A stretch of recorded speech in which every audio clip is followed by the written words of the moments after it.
సమ్మర్‌లో సినిమాలు లేవని చెప్పేసి అందరూ దిగులు పడుతున్న సమయంలో, జూన్‌లో నేనున్నానంటూ గూడా సమ్మర్ లాస్ట్‌లో మరి వచ్చేస్తూ ఉన్నాడు మన 'పెద్ది'. ఆల్రెడీ మొన్న రిలీజ్ అయిన ట్రైలర్‌కైతే ఫుల్ సూపర్బ్ రెస్పాన్స్ అనేది గూడా వచ్చింది. మరి దాని గురించి మాట్లాడడానికి ఇప్పుడు మనతో పాటు గూడా ఉన్నారు. ధీరజ్ అప్పాజీ గారు, మరి సీనియర్ ఫిల్మ్ క్రిటిక్. ఆయనతో మాట్లాడదాం. 'పెద్ది' ఎలా ఉందో మనందరి పెద్ద మనసులను గెలుచుకుంటుందో అడిగి తెలుసుకుందాం. Hi sir. Hi Chanakya. Sir 'Peddi' అంటే 'పెద్దిలో' ఎందుకో ఆ ఎలివేషన్, ఆ కిక్ రాలేదేమో అనిపించింది సార్. ఈ 'పెద్ది' ట్రైలరా? 'పెద్ది' ట్రైలర్‌లో. అంటే మనం యూజువల్‌గా ఏదైనా పెద్ద హీరో దగ్గర నుంచి అంటే ఒక ట్రైలర్ గాని ఏదైనా రిలీజ్ అవుతుందంటే ఒక ఎలివేషన్, మాస్ కావాల్సిన ఎలిమెంట్స్ ట్రైలర్‌లో మొత్తం జోడిస్తారు. కానీ బుచ్చిబాబు గారు అది మాత్రం చేయకోకుండా స్టోరీ మొత్తం చెప్పేసేసి ఇది ఒక డిఫరెంట్‌గా రిలీజ్ చేసినట్టు అనిపించింది. అంటే వాళ్ళకి ఒక్కొక్క దానికి ఒక్కొక్క స్ట్రాటజీ కదా! ఇప్పుడు అన్ని సినిమాలు ఒకేలాగా ఎలాగైతే ఉండవో అన్ని ట్రైలర్స్ ఒకేలాగా ఉండాలన్న లేదు కదా! అంటే పర్టిక్యులర్‌గా ఇలా ఉండాలి, ఇలా ఉండాలనే రూల్ ఏమి ఉండదు కదా! ఆ సినిమా మీద క్యూరియాసిటీ పెంచేలాగా, ఆ సినిమాకి ప్రచారం వచ్చేలాగా చేయడం కోసం రిలీజ్ చేసే ఇది కాబట్టి, ఈ సినిమాకి హైప్‌ని తీసుకురావడంలో, ఈ సినిమాకి ప్రచారం కల్పించడంలో ఏదైతే ఏ పర్పస్ కోసం అయితే దాన్ని రిలీజ్ చేశారో, ఆ పర్పస్ నెరవేరింది కదా! అంటే రామ్ చరణ్ క్యారెక్టరైజేషన్ గాని, అందులో కథ కూడా నేను ఆడాననుకుంటున్నారు, నేను ఆడలేదు పోరాడానని చెప్పి ఏదో ఒక డైలాగ్ ఉంది.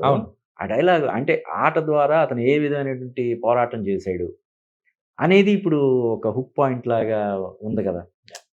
చిన్న ఊరు నుంచి లేదంటే విజయనగరం అనే ఒక చిన్న పట్టణం నుంచి మొదలైనటువంటి ఒక కుర్రాడి ప్రయాణం ఢిల్లీ వరకు ఎందుకు వెళ్ళింది, ఎలా వెళ్ళింది, ఎటువంటి బలీయమైనటువంటి పరిస్థితుల మధ్య అతను అక్కడ వరకు వెళ్ళి ఏ సమస్యని సాల్వ్ చేసాడు ఏంటనేది అంతా ఇప్పుడు క్యూరియాసిటీ వచ్చింది కదా. కాబట్టి ఏదైతే పర్పస్ తోటి ట్రైలర్ రిలీజ్ చేశారో ఆ పర్పస్ అది నెరవేరిందని చెప్పి నేను అనుకుంటున్నాను. అయితే ఎప్పుడు కూడా అందరినీ ఒక ట్రైలర్ కావచ్చు, ఒక సినిమా కావచ్చు సాటిస్ఫై చేయడం కష్టమే కదా. ఇప్పుడు 'బాహుబలి' సినిమా కూడా ఎవరు రేటింగ్స్ 2.5, 2.75 కంటే ఎక్కువ ఇవ్వలేదు. KGF కూడా అదే పరిస్థితి. మరి ఆ సినిమాలు ఎటువంటి రికార్డ్స్ బ్రేక్ చేసాయి కదా. అందువల్ల 'పెద్ది' ట్రైలర్ గురించి కొంతమంది పెదవి విరుస్తున్న ఇది మనం సోషల్ మీడియాలో చూస్తున్నాము. కానీ చూస్తుంటే ఒక బలమైనటువంటి భావోద్వేగాన్ని అతను తెరకెక్కించే ప్రయత్నం చేశాడు బుచ్చిబాబు సానా. అందులో అతను 100% సక్సెస్ అవుతాడని నాకైతే అనిపిస్తుంది. సమ్మర్‌లో ఏం రిలీజెస్ లేవు. అవును. అండ్ పస్తులతో ఉన్న మన టాలీవుడ్ ఫ్యాన్స్‌కి ఒక బిర్యానీ గాని, ఒక ఫుల్ మీల్స్ పెట్టే అవకాశం ఉందంటారా? డెఫినెట్‌గా. పర్టిక్యులర్‌గా అందులో యాక్సెంట్ చాలా అద్భుతంగా అతను ఇది చేశాడు రామ్ చరణ్. పర్ఫార్మెన్స్ కానీ, అలాగే చిరంజీవి గారు స్వయంగా ఈ సినిమాలో Ram Charan performance career best performance అని చెప్పాడు. అంటే రంగస్థలాన్ని మించి ఉంటుందని ఆయన చెప్పకుండానే చెప్పాడు. అంటే ఇప్పటివరకు చేసిన సినిమాలన్నీ ఒక ఎత్తు, ఈ సినిమా ఒక ఎత్తు అంటే రంగస్థలాన్ని మించి ఉంటుందనే కదా. ఖచ్చితంగా సార్. డెఫినెట్‌గా ఆయన సినిమా కూడా చూసే ఉంటాడు కదా. ఈ పాటికి అంటే ఆయన స్టేట్మెంట్ ఏది జస్ట్ లైక్ దట్ అలాగే ఇవ్వడు కదా. సినిమా చూసి ఆయనకి విపరీతంగా నచ్చితే అటువంటి స్టేట్మెంట్ ఇస్తాడు తప్ప లేదు సైలెంట్గా ఉంటాడు. ఆల్ ది బెస్ట్ చెప్తాడు కదా.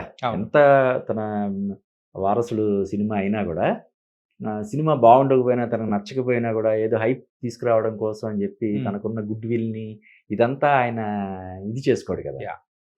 అలాగే మిగతా ఇండస్ట్రీలో కూడా ఇప్పుడు చాలామంది సినిమాను బిట్లుగా చూసిన వాళ్ళు కానీ, 8 టేబుల్ దగ్గర చూసిన వాళ్ళు వీళ్ళందరూ కూడా విపరీతంగా ఎక్సైట్ అవుతున్నారు. కాబట్టి ప్రస్తుతానికైతే ఆ సినిమా మీద విపరీతమైనటువంటి అంచనాలు ఉన్నాయి.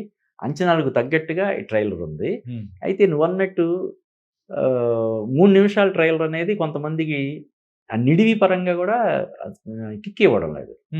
అందువల్ల ఈ థియేట్రికల్ ట్రైలర్ ఒకటి రిలీజ్ చేసే అవకాశం ఉందనే ఒక ఇది కూడా ఇప్పుడు మనకు వినిపిస్తుంది. ఒక వారం రోజుల ముందు థియేట్రికల్ ట్రైలర్ రిలీజ్ చేసే అవకాశం ఉంది. ఒక 6-7 మినిట్స్ డ్యూరేషన్తో అని చెప్పి అంటున్నారు. చూడాలి. ఎందుకంటే సార్ మన చిరంజీవి గారైనా కానీ, బాలకృష్ణ గారు ఇట్లాంటి టాప్ హీరోస్ వాళ్ళ వారసులు ఎవరైనా కానీ ఇండస్ట్రీలో ఉన్నారంటే ఆ ఇమేజ్ ని క్యారీ ఫార్వర్డ్ చేసుకుంటూ వెళ్తూ ఉంటారు. ఇప్పుడు రామ్ చరణ్ గారికి కూడా మాస్లో చాలా విపరీతమైన క్రేజ్ అనేది కూడా ఉంది. అవును. అంటే ఒక క్లాస్ ఆడియన్స్ కి స్టోరీ దాని పరంగా ఏ బి సెంటర్ వాళ్ళకి ఓకే, కానీ సి సెంటర్ వాళ్ళు ఎక్స్పెక్ట్ చేసేది ఏంటి? ఏ ట్రైలర్ అయినా ఏదైనా రిలీజ్ చేసినప్పుడు యూట్యూబ్ లో చూసేటప్పుడు అది మిస్ అయింది అన్నట్టుంది అని ఒక చిన్నది ఒకటి అక్కడ అది కొంచెం అనిపించింది అనమాట. అదే చెప్తున్నాను కదా, ఇంకా ఈ సినిమా నుంచి ఇంకా చాలా అప్డేట్స్ రావాలి. Shruti Haasan item song Item song. రావాలి, ఇంకో 2 సాంగ్స్ సంబంధించినటువంటి అప్డేట్స్ రావాలి.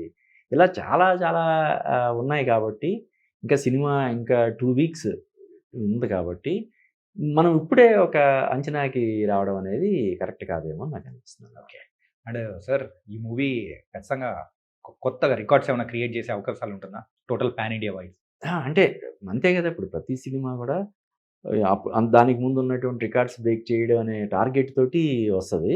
అది ఎంతవరకు అంటే పర్టికులర్గా ఇప్పుడు పాన్ ఇండియా సినిమాగా వస్తున్నటువంటి సినిమా నార్త్లో ఏ మేరకు కనెక్ట్ అవుతుంది అనే దాని మీద రికార్డ్స్ అనేవి ఆధారపడి ఉంటాయి కాబట్టి చూడాలి మనం.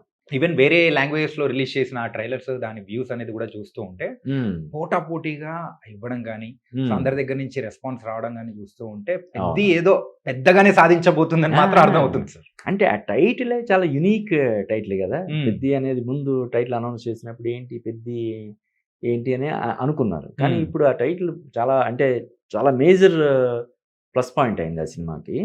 అలాగే రామ్ చరణ్ ఇది కానీ ట్రాన్స్ఫర్మేషన్ కానీ కదా, అది అసలు ఒక రేంజ్లో ఉంది. అలాగే జాన్వీ కపూర్ క్యారెక్టరైజేషన్ ఇవన్నీ మనం చూస్తున్నప్పుడు ఇదేదో మళ్ళీ ఒక రామ్ చరణ్ కెరీర్లో ఒక బిగ్గెస్ట్ బ్లాక్ బస్టర్ అయ్యే సినిమా లాగా ఉందని అనిపించేలాగా ట్రైలర్ ఉంది. బట్ నువ్వు అన్నట్టు ఒక 5% 10% అంటే ఇంకా బాగుండాలి అంచనాలు. ఏదైతే మొన్న హనుమాన్ జయంతికి రామ్ చరణ్ అది లుక్ వచ్చినప్పుడు ఒక్కసారి అందరికి గూస్ బంప్స్ వచ్చి ఒక అంటే రామ్ చరణ్ని వేరే వేరే కారణాల వల్ల విమర్శించే వాళ్ళు లేదంటే అభిమానించకుండా ఉండే వాళ్ళు కూడా అతన్ని అడ్మైర్ చేసేలాగా ఉంది ఆ లుక్. దానివల్ల వచ్చినటువంటి ఇదన్నమాట. ఆ రేంజ్లో ఇది ఉండాలి అని అనుకుని దాన్ని ఆశించడం వల్ల ఆ రేంజ్లో ఉండాలని ఎక్స్పెక్ట్ చేయడం వల్ల కొంతమంది అయినా డిసప్పాయింట్ అయితే అవుతుండొచ్చు. బట్ ఈ సినిమా అయితే అంటే దీని వెనకాల సుకుమార్ ఉన్నాడు కదా. సుకుమార్ ఫ్లేవర్ కనిపిస్తుంది. సుకుమార్ అంటే ఈ సినిమా సుకుమార్ శిష్యుడు బుచ్చిబాబు సానా. అలా కాకుండా సినిమాలోనే సుకుమార్ రైటింగ్స్ ద్వారా తను కూడా ఇన్వాల్వ్ అయ్యి ఉన్నాడు ఈ సినిమా మేకింగ్ పరంగా కానీ దీని పరంగా కానీ. సుకుమార్ కూడా తనకు ఎంతో సాటిస్ఫై అయితే కానీ వదలలే కదా గబుక్కున. పైగా ఈ సినిమాని ప్రొడ్యూస్ చేస్తున్నటువంటి వృద్ధి సినిమాస్ ఇది చాలా భారీ బడ్జెట్తో తీస్తున్న సినిమా. దాదాపుగా ఒక 3 ఏళ్ల నుంచి నిర్మాణంలో ఉన్న సినిమా. ఈ సినిమా అండర్ ప్రొడక్షన్లో ఉండగానే ఆయన ఇంకో భారీ బడ్జెట్ సినిమా చేస్తున్నాడు. అది కూడా ఇప్పుడు ప్రొడక్షన్లో ఉంది, షూటింగ్లో ఉంది. బాలకృష్ణ గోపీచంద్ మల్లేని సినిమా ఆయనే ప్రొడ్యూస్ చేస్తున్నాడు. అది కూడా చాలా భారీ బడ్జెట్ సినిమా కదా. అంటే ఒకవేళ ఈ సినిమా కనుక డెఫినెట్గా ఇది బ్లాక్ బస్టర్ అవుతుందనే ఒక అంచనా కానీ ఒక కాన్ఫిడెన్స్ కానీ లేకపోతే మళ్ళీ ఇంకో భారీ బడ్జెట్ సినిమా ఇంకో 200-300 కోట్లు పెట్టి ఇంకో సినిమా ఇది ఉండగానే ఇంకా రిలీజ్ అవ్వకుండానే ఇంకో దానికి కమిట్ అవ్వరు, చేయలేరు కదా. అంత సాహసం ఎవరు చేస్తారు? ఏదో ఒక 50 కోట్లు 100 కోట్లు బడ్జెట్ అంటే ఓకే. ఇది పెద్ద బడ్జెట్, చాలా ఎక్కువ బడ్జెట్తో నిర్మాణం అవుతున్నటువంటి సినిమా. అది రిలీజ్ అవ్వకుండానే దానికి పెట్టిన పెట్టుబడి వెనక్కి తీసుకోకుండానే ఇంకో భారీ బడ్జెట్ సినిమాని ఏదో అనౌన్స్ చేసి ఉండడం కాదు, ఆల్రెడీ దానికి షూటింగ్ కూడా ప్రీ ప్రొడక్షన్ అంతా అయిపోయి షూటింగ్ నాకు తెలిసి 1-2 షెడ్యూల్స్ ఇప్పటికి అయ్యే ఉంటాయి. రేపు బాలయ్య బర్త్డే సందర్భంగా దానికి కూడా ఒక గ్లిమ్స్ అది రిలీజ్ చేయడానికి సన్నాహాలు చేస్తున్నారు. ఓకే కదా. అంటే ఇది ఎంతో ఎక్స్ట్రాడినరీగా వచ్చుంటే తప్ప ఈ నెక్స్ట్ సినిమా ఆయన ప్లాన్ చేసి ముందుకెళ్ళడానికి అవకాశం లేదు కాబట్టి ఆ రకంగా చూసినా కూడా ఈ సినిమా ఒక చాలా పెద్ద స్థాయిలో విజయం సాధిస్తుందని చెప్పి మనం ఎక్స్పెక్ట్ చేయొచ్చు.